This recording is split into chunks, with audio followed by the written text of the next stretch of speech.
the first training partner that I had that wasn't family. He kind of got me out of my box. I used to think that I trained harder than everyone else.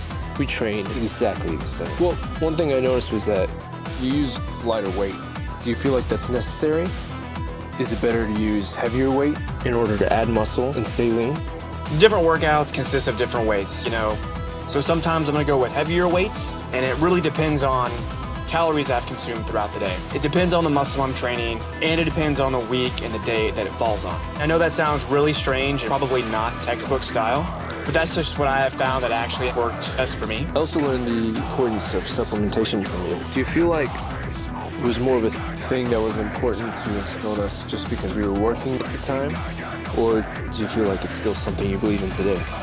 I definitely do believe in supplementation consistently, whether it's, tons of supplements that people are taking, or whether it's just a handful of supplements that are gonna help with building muscle. So what do you look for in a training partner?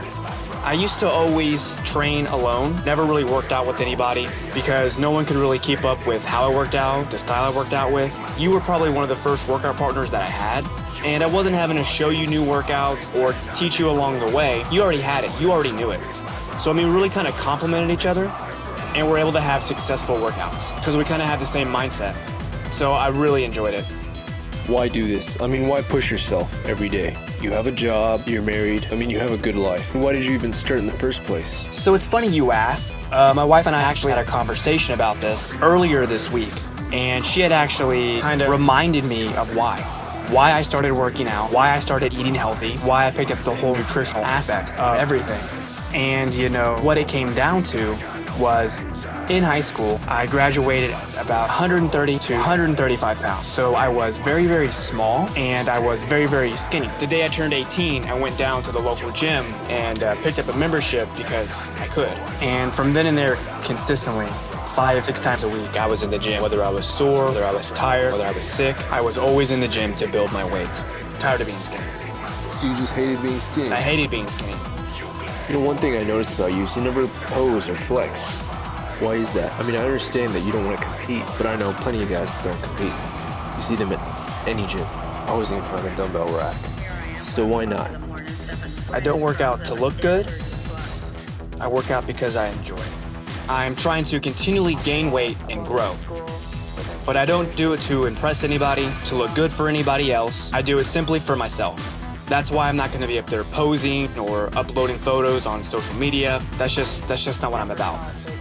If you had to give some advice to someone who wants to stay as lean as you and grow at the same time, what would you tell them? Or what would you credit your own physique to? It's very hard for me to talk on this because I always just stay lean and it's not really geared towards diet. But for anybody who's trying to gain muscle mass and has a hard time doing it, consume calories. Eat whatever you can, whenever you can. Take some sort of protein or weight gainer. Increase those calories to increase those proteins so that you're always able to recover muscle mass and build bigger and stronger. So simplified, eat as much as you can. When I started working out, fitness had just started to become very popular.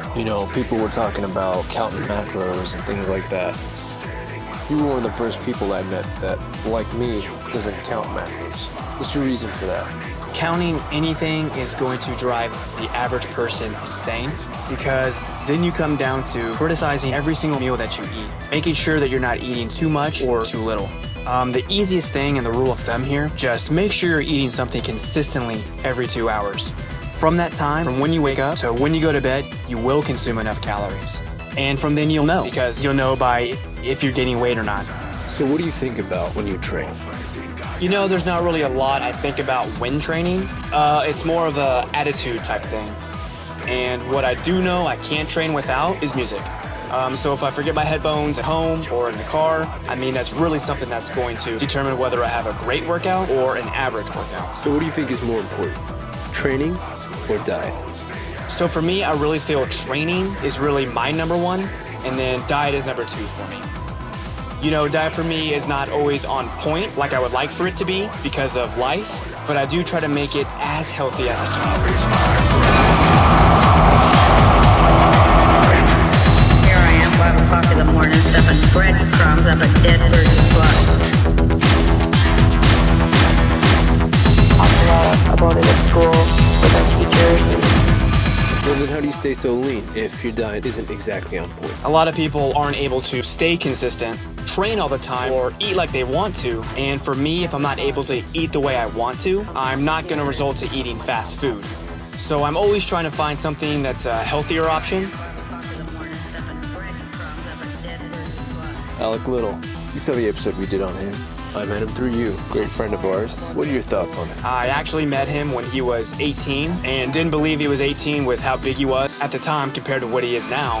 Very mature for his age, and I'm really impressed with him. Oh, Alec, I do call him a true friend. He's definitely somebody who would take his own shirt off and give it to you if you needed it, and he's always there to lend a helping hand, you know. Definitely a good friend of Alec. So I remember the first time that I saw you, I was shocked. I'd never met anyone that had the amount of muscle mass that you had and was as lean as you. Have you ever been accused of being on gear? You know, I wouldn't say I was accused, but people at the gym and stuff and friends that I've had in the past, they have asked. And you know, I enjoy the natural aspects of bodybuilding and eating healthy and consistently working out. It's never been anything that's crossed my path. So competing then, has that ever been an interest for you?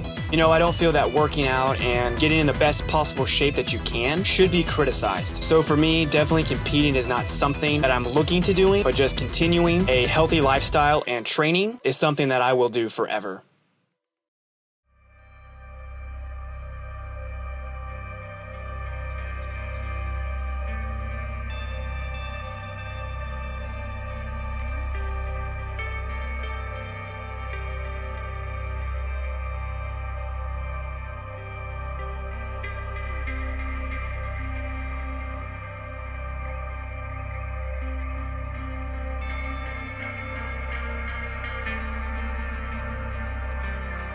Whatever it is that motivates you, capture it, embrace it, and build upon it. Don't let your everyday life allow you to lose focus on what challenges you to grow mentally and physically. Mine is bodybuilding. There's no substitute. There's no exception. This is my lifestyle. This is my do or die. They used to sell for a moment, fixing eyes on nothing that was chosen, forcing down a bill, deceptive and bitter. There is gripping the trigger.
Why are you such a okay, the